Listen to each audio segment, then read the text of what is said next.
School जाते हुए वो रोज मेरा पीछा करता था। एक दिन उसने मुझे खत दिया जिसमें उसने अपनी मोहब्बत का इजहार किया हुआ था। उसने मुझे 10 बजे स्कूल के बाहर आने का बोला। 10 बजे जब मैं स्कूल के बाहर गई तो वो बाहर खड़ा था। उसने मुझे इशारा किया और मैं उसके साथ बाइक पर बैठ गई। हम कहीं दूर जाकर नहर के किनारे घंटों बैठे रहे।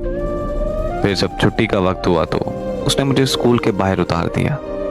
हम हफ्ते में 1-2 दफ़ा ऐसे ही बाहर जाने लगे।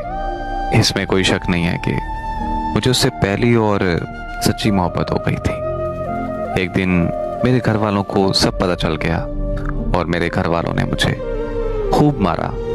मेरा स्कूल और बाहर आना जाना बंद कर दिया।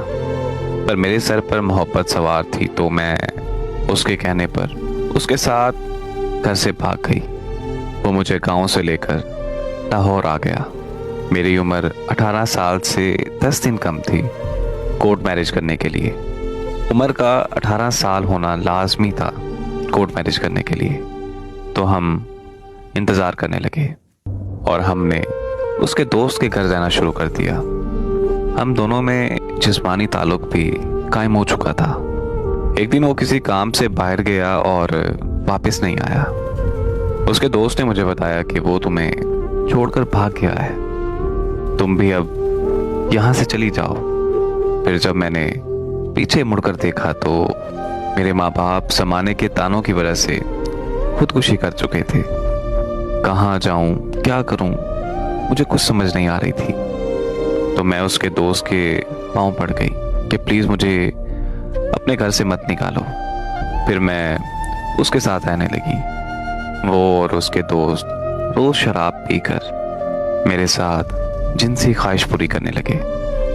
और एक दिन उसने मेरी शादी एक ऐसे आदमी से करवा दी जो सीधा मुझे जिस्म फरोशी के अड्डे पर ले आया। अब मेरी हर रात सुहाग रात की तरह है और फ़र्क सिर्फ इतना है कि हर रोज़ सुहाग बदलते रहती हैं। हाँ, मैं वही लड़की हूँ जिसने अपनी ज़िंदगी को जहन्नम बना डाला। मेरी बहनों, एक बात याद रखिएगा कि माँ बाप कभी भी अपनी औलाद का बुरा नहीं चाहते। उनकी खुशी में ही हमारी खुशी होती है। मेरी दुआ है कि अल्लाह पाक हम सबको नेक हिदायत से नवाजे और दीन के सीधे रास्ते पर चलने की तौफीक अता फरमाए। आमीन।